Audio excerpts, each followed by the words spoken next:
प्रश्नोत्तरी। गुरुवर नमोस्तु। मैना सुंदरी ने स्वयंवर विवाह के लिए पिताजी की आज्ञा क्यों नहीं मानी? स्वयंवर में को उनको कहा ही नहीं गया। उन्होंने तो ये कहा, हाँ स्वयंवर के लिए कोई जरूरी थोड़ी कि स्वयंवर होते ही थे, कुछ बिरले ही स्वयंवर होते थे। स्वयंवर कब होते थे? जब माता पिता अपने बच्ची के योग्य वर ढूंढने में असमर्थ होते थे, निर्णय नहीं कर पाते थे, तब वो स्वयंवर मंडप की स्थिति बनती थी। बड़े बड़े राजा होते थे, अब किसके घर दरवाजे जावे, किससे कहें? तो उन्होंने कहा सबको यहीं बुला लेते हैं और फिर उसके संबंध में बात कर लेते हैं। तो ये व्यवस्थाएं थीं। मैना सुंदरी का एक जीवन एक आदर्श जीवन था। वो अपने मर्यादा को, दुनिया को इस बात का संदेश देना चाहते थे कि माता पिता के अनुसार ही अपनी जिंदगी जीने में कल्याण है, हित है। इसलिए सभी नारियों का ऐसा नहीं हुआ कि स्वयंवर मंडप बहुत कम, बिरले, हजारों में कोई 2-4 स्वयंवर मंडप होते थे। वो भी वो राजा स्वयंवर मंडप करते थे जो सब राजाओं में श्रेष्ठ होते थे। छोटा राजा यदि स्वयंवर मंडप कर ले तो कन्या तो एक कोई डालेगी, वे सारे राजा तो उसके बाप को वही मार डालेंगे क्योंकि वो कमजोर है। युद्ध होते हर स्वयंवर मंडप में, जिसको वरमाला डलती थी शेष राजा अपना अपमान मान के युद्ध करते थे। तो कमजोर राजा नहीं करते।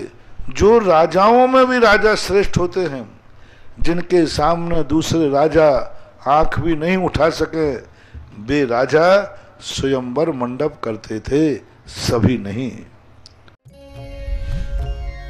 गुरुवर नमोस्तु। इच्छाएं रखना बुरा क्यों है? इच्छाओं का मना किसने किया?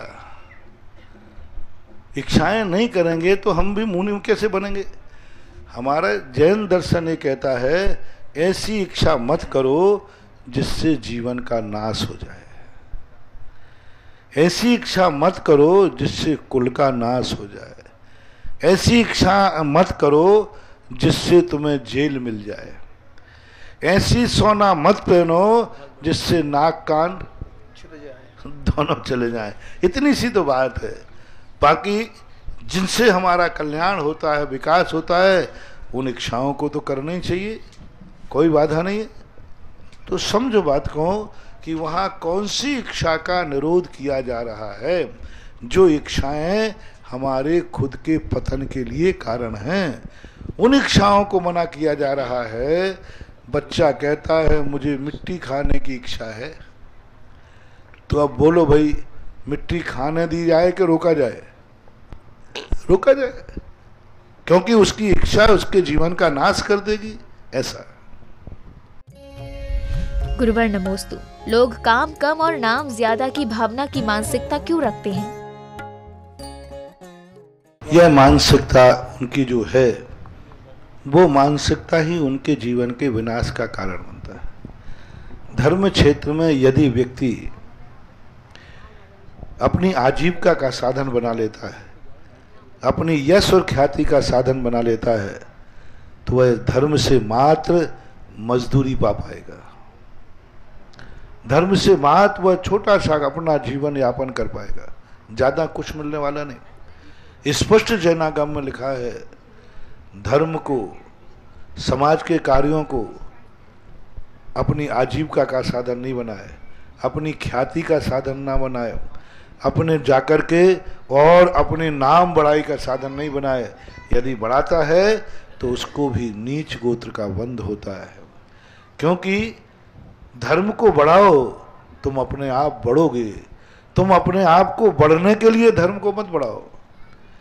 आप काम करोगे तो आपका नाम होगा, नाम के लिए काम मत करो। काम करोगे तो नाम अपने आप होता है। तीर्थंकर भगवान तीर्थंकर बने, वो नाम के लिए नहीं बने, लेकिन आज उनका नाम अमर है कि नहीं? अपन कितना नाम ले रहे हैं। उन्होंने कभी नाम के लिए नहीं किया कि मैं ऐसी भावना करूंगा तो मेरा नाम हो जाएगा, मैं ऐसी भावना करूंगा तो मेरा नाम के लिए कोई काम करता है तो फिर नियम से उसका पुण्य। अपने यहाँ कहते हैं ना, कोई भी काम नामकरण के कारण जो धन खर्चे, दो धन खर्चे नहीं, यहाँ लगा लो, जो काम करे वो मरकर हाथी होएगा, हांगे करके सूंड। यानी नाम के लिए, यश के लिए अपन ये काम करेंगे तो दुनिया में मेरी पूंछ हो जाएगी। अपन महाराज जी की सेवा करेंगे तो दुनिया हमें जानने लग जाएगा। अपन यदि भगवान की सेवा करेंगे तो दुनिया हमें जानने लग जाएगी। अपन भगवान के यहाँ मंदिर में खूब पूजा करेंगे तो दुनिया मुझे धर्मात्मा समझने लग जाएगी। धर्मात्मा है नहीं, लेकिन धर्मात्मा समझने लग जाएगी। ऐसा परिणाम यदि आ रहा है तो ऐसे लोग नियम से त्रियंश गति का बंद करते हैं, मनुष्य गति को खो देते हैं। गुरुवर नमोस्तु। पूजन खड़े होकर करना चाहिए या बैठकर? आपकी जैसी शक्ति हो, खड़े होकर पूजन करना, बैठ के पूजन करना, ये आपकी शक्ति के प्रमाण आधारित है। आप लोग जब दुनिया के कार्यों में घंटे घंटे भर खड़े रहते हो, खड़ी रहती हो, जब किसी कार्यक्रम में जाना हो, बारात आदि में जाना हो, तो एक एक घंटे खड़े रहते हैं, खड़ी रहती है। तो जब तुम्हारे खड़े होने की क्षमता है तो खड़े होकर करने में कोई बाधा नहीं है, लेकिन क्षमता नहीं है तो बैठकर करने में भी कोई बाधा नहीं है, जिसमें प्रशस्तता रहे, आकुल व्याकुल परिणाम ना हो, आकुल व्याकुलता ना हो, परिणामों में अस्थिरता ना हो, चक्कर आदि ना आता हो, उस आसन के लिए हमारे यहाँ भक्ति के लिए प्रशस्त कही गई। गुरुवर नमोस्तु। मान, अभिमान, सम्मान और स्वाभिमान का सामंजस्य कैसा होना चाहिए? मान और अभिमान ये दोनों एक ही चीज है। मान के पीछे मान चलता है, उसको अभिमान बोलते हैं। मान से मान, जैसे किसी व्यक्ति ने कहा कि मैं बड़ा आदमी हूं, मेरे पास ये और हो जाए तो मैं और बड़ा हो जाऊंगा, तो मान। सम्मान और स्वाभिमान। सम्मान चाहा नहीं जाता, सम्मान मिलता है तो श्रेष्ठ है, स्वीकार करना चाहिए। सम्मान चाहना नहीं, कार्य करने पर सम्मान मिलता है तो उसे सहर्ष स्वीकार करना चाहिए, श्रोधारी करना चाहिए। भरत चक्रवर्ती आदि ने कई लोगों का सम्मान किया। और स्वाभिमान वो कहलाता है जो विनयवान होता है। लोग कहते हैं मैं तो उसके जजमेंट नहीं करूंगा, क्यों, मेरा भी तो कोई स्वाभिमान है। ये स्वाभिमान नहीं है, ये अभिमान है। मैं तो उससे बात नहीं करूंगा, चरवार कर लिया, वो बोलते ही नहीं, मेरा भी कोई स्वाभिमान है। ये लोगों की मिथ्या धारणा है। लोगों ने अभिमान को स्वाभिमान बना लिया। स्वाभिमानी इतना विनयशील होता है, इतना विनयशील होता है कि दुश्मन के दरवाजे, दुश्मनी मिटने के लिए 10 बार जाना पड़े तो भी उसको ठेस नहीं लगती, इतना स्वाभिमानी होता है। उसका उद्देश्य रहता है कि यदि मेरे 10 बार जय जिनेंद्र करने से कसाय मिटती है तो मैं जय जिनेंद्र करने को तैयार होता हूँ। विनयशील होता है, स्वाभिमानी बहुत विनयशील होता है, यानी हर व्यक्ति को रिस्पेक्ट करता है ऐसा।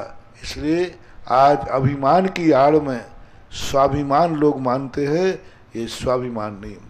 गलत स्थान पर नहीं झुकना, मिथ्यात की तरफ नहीं झुकना। कितना भी लोभ दिया जाए लेकिन सत्य को नहीं छोड़ना, ये स्वाभिमान है। कितनी भी परिस्थितियां आ जाए लेकिन सत्य से नहीं डिगना, ये स्वाभिमान है। कितना भी हमारे जीवन में भय मिले, लोभ मिले, लेकिन अपने सत्य मार्ग को नहीं छोड़ना, ये स्वाभिमान है। गुरुवर नमोस्तु। किस पुण्य कर्म के उदय से सर्वस्व दान करने की भावना आती है? दान कर दो सब, ये कोई दान धर्म नहीं है। दान सब कुछ करने के बाद फिर क्या करोगे, ये बता दो, फिर बाद में सब ठीक ठाक हो जाएगा। यानी डिब्बे की सारी पूरी दान कर दी, फिर तुम क्या करोगे, इतना बता दो, बोलो ना। यदि कह दो महाराज मैं डिब्बे की सारी पूरी दान कर देंगे, मैं उपवास करूंगा, तथास्तु, फिर तो तथास्तु है, क्योंकि तुमने क्या कह दिया, मैं तो, फिर तो दे सकते हो। और तुमने कहा कि भाई महाराज जी दान तो सब कर दूंगा, मेरा भाव हो रहा है सारी पूरी दान कर दूं, फिर तुम क्या करोगे? बोले भूखी मरूंगी और क्या करूंगी। अब शब्द क्या अंतर आ गया, मैं भूखी मरूंगी। तो जैनाचार्य कहते हैं जिस दान देने के बाद मरना पड़े वो दान नहीं है, वो धर्म नहीं है, वो अधर्म है। और जिस दान देने के बाद उपवास करने का भाव आ जाए तो वो दान नहीं है, महाधर्म है। तो दान सब देना है तो पहले सोच लो, गृहस्थी में रहना है कि हारिका बनना है, माताजी बनना है।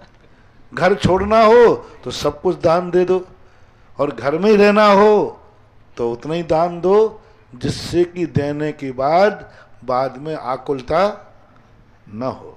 मैं हमारे जैन दर्शन में सबसे बड़ी बात कही कि धर्म क्या है। आत्म को हित है सुख सो सुख, आकुलता बेन कहिए, आकुलता शिव माही ना तात, शिव माग लाग्यो चाहिए। बस आकुलता नहीं होना चाहिए। सबसे बड़ा जैन दर्शन का कोई धर्म नहीं, कोई अधर्म नहीं, आकुलता। उपवास करते हो, आकुलता नहीं होना चाहिए, आनंद उमड़ना चाहिए। आओ भाग, आज मुझे भेद विज्ञान हुआ, आज मैं बिना अन्न के, बिना रोटियों के टुकड़ों के, बिना, आज मेरे 24 घंटे, एक आनंद की लहर आना चाहिए उपवास करते समय। पूजा कर रहे एक आनंद की, आनंद ही पुण्य है। और जिस कार्य को करने से हमें क्लेश हो जाए तो, घर में क्लेश हो जाए तो, और फिर इतना क्लेश हो जाए कि सिर फोड़ने लगे, नहीं, बिल्कुल नहीं। आनंद के लिए बात है। ऐसा कार्य करो कि स्वयं को एक आकुलता नहीं हो। दान दो, आकुलता नहीं होना चाहिए, हर्ष के साथ दो, दान की कोई सीमा नहीं है। लेकिन दान देने के बाद इतने आकुल व्याकुल परिणाम हो जाए। एक व्यक्ति का, मैंने एक दोस्त ने कहा, महाराज जी ये गुटखा खाता है,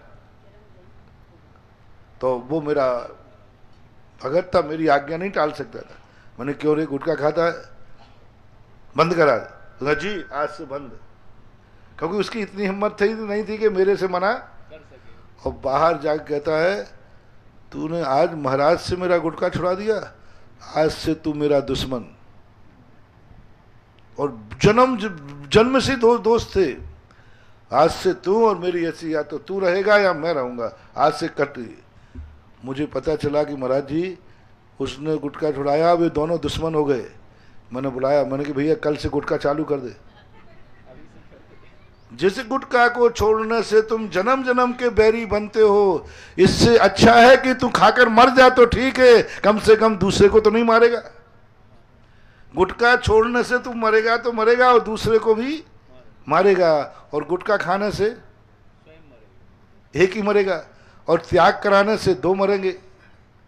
तो ऐसा त्याग, ऐसा धर्म, ऐसा दान, ऐसा उपवास नहीं करना चाहिए जिससे तुम्हारे संक्लेश परिणाम हो जाए, परिवार का संक्लेश परिणाम हो जाए, समाज का संक्लेश परिणाम हो जाए। नहीं, मैं तो तुरंत स्पष्ट कहता हूं, हाँ यदि आपके परिवार की, तुम्हारी शक्ति है देने की, और परिवार वाले नहीं देने दे रहे हैं तो चोरी से दे देना, 2 नंबर में दे देना, दूसरे के नाम से दे देना, गुल्लक में डाल आना। क्योंकि तुम्हें मालूम है कि हमारी शक्ति तो है, पैसा तो है, लेकिन घर के लोग इतने कंजूस खोपड़ी हैं कि वो दान नहीं देना चाहते, दान देने के लिए मना करते हैं। जिनके परिवार के लोग, चाहे वो माता पिता हो, बेटों से भी मेरे का, जो माँ बाप तुम्हें दान देने की मना करे, और तुम्हारे घर में पैसा खूब है, जम के है, चोरी से दो। बाप को, माँ बाप को भी कहना, बेटा देने के लिए मना करो, पैसा है, चोरी से दो, कोई बाधा नहीं। भाई भाई से चोरी से दान देवे, कोई पुण्य पाप नहीं है। लेकिन चोरी से गुप्त दे देना, संक्लेश नहीं होने देना। और यदि तुम्हारा दान देने का पता चल गया और परिवार में संक्लेश हो गया, इतना संक्लेश हो गया कि भाई भाई में तकरार हो जाए, तो भाई भाई में झगड़ा हो जाए, भाई भाई में न्यारक न्यारे की बात आ जाए, माँ बाप में बेटे के प्रति, तो ऐसा दान नहीं देना। मैं तुरंत मना कर देता हूं, नहीं, दान श्रेष्ठ नहीं है, परिवार की एकता बनाए रखना श्रेष्ठ है। परिवार को मत टूटने दो। किसी धर्म की क्रिया से, किसी दान के कारण से यदि परिवार टूटता है तो मेरा कहना है आप धर्म छोड़ दीजिए, परिवार की एकता रखिए। फिर भी मैंने तुम्हें रास्ता बता दिया कि फिर 1 नंबर में नहीं देना, कैसे करना, फिर 2 नंबर। जब सरकार तुम्हें नहीं कमाने देती है तो तुम कौन सा नंबर अपनाते हो? बोलो ना, जल्दी बोल दो। अब सरकार अपनाएगी तो टैक्स लेगी, तो फिर तुम कहते हो कि कमाऊंगा तो सही, लेकिन 2 नंबर में कमाऊंगा। ऐसा ही धर्म, जब परिवार वालों को संकलेश होने लग जाए तो बिल्कुल उजागर में दान नहीं देना, चुपचाप दान देना, गुल्लक में डालो, किसी नाम गुप्त नाम से दान दे दो, पता ही नहीं चलने दो, लेकिन दान कर लेना, लेकिन संकलेश नहीं होने देना। गुरुवर नमोस्तु। जो लोग पूजन पाठ करते समय ऊंचे स्थान, कुर्सी आदि पर बैठते हैं, जिससे जिनवाड़ी एवं शास्त्र नीचे हो जाती हैं, इसमें क्या दोष है? उनको एक बात जरूर कहिए, मैं हमेशा कहता हूं कि अब घुटनों की, कमर की समस्याएं तो आ रही, नीचे वो बैठ ही नहीं सकते, तो उन कम से कम एक ऊंची टेबल बना लेना चाहिए, मंदिरों में व्यवस्था देना चाहिए, लेकिन सामने कुछ ऐसा पर्दा डालना चाहिए कि उनके पैर सामने भगवान की तरफ, गुरु की तरफ या जिनवाणी की तरफ दिखे नहीं। क्या होता है कि आप लोग कुर्सी को तो अपना लेते हो और टेबल को नहीं अपनाते। कुर्सी और टेबल का जोड़ा है, कुर्सी पे बैठे हो तो टेबल जरूर होना चाहिए, और टेबल है तो टेबल क्लॉथ जरूर होना चाहिए। आप पूरी चीजें नहीं अपनाते, सब कुर्सी पे बैठ जाते हो, बहुत बड़ा पाप है, बहुत बड़ा दोष है। आप पैर कहाँ करेंगे कुर्सी पे? गुरु की तरफ, सामने तरफ, भगवान की तरफ, गुरु की तरफ होंगे, बहुत बड़ा दोष है। अब कम से कम ऐसी मर्यादा करो, टेबल ले लो और एक टेबल क्लॉथ डाल दो नीचे, आपके पैर सामने नहीं दिखेंगे, आप पढ़िए आराम से। तो ये व्यवस्थाएं बनाना चाहिए। जो नहीं बैठ पाते हैं नीचे, उनको कुर्सी ऊपर रख दो, एक टेबल ऊपर रख दो, आराम से बैठ के पढ़े करें, ये व्यवस्था। नहीं महाराज जी, हम लोग जो स्वाध्याय करते हैं तो वो चल जाएगा, उतना चल जाएगा। कम से कम उनकी खुद की जिनवाणी जो वो पढ़ रहे हैं वो नीचे नहीं होना चाहिए, क्योंकि कई बार अपन ऊपर छत पे जाके बैठेंगे। मान लीजिए अपन छत पे बैठे और कोई आंगन में बैठ के स्वाध्याय कर रहा है, तो वो अपना अभिनय में नहीं आएगा। नहीं, वो स्वाध्याय में शामिल है। हाँ, शामिल हैं तो भी नहीं आएगा। उनका जो शास्त्र है वो शास्त्र ऊंचा होना चाहिए, यही व्यवस्था बना रहे। गुरुवर नमोस्तु। मुनि महाराज अपनी आहार विधि कैसे निश्चित करते हैं? व्रत पर संख्यान विधि एक ऐसी होती है जिसे गुरु भी नहीं पूछ सकते। एक ही अधिकार है साधु को, जिसको गुरु ये नहीं कह सकते हैं आज तुमने क्या विधि ली थी, ये कह सकते हैं कि आज तुम ये विधि लेके जाओगे। वो विधि दे तो सकते हैं कि आज तुम्हें आदेश है कि तुम ये विधि लेके जाओगे। ये कह सकते हैं 2 दिन हो गए विधि नहीं मिल रही है, तुम विधि बदल दो, ये आदेश दे, विधि बदल दो। लेकिन विधि क्या थी ये गुरु भी नहीं पूछ सकते हैं, तो फिर मैं तुम्हें कैसे बता दूं?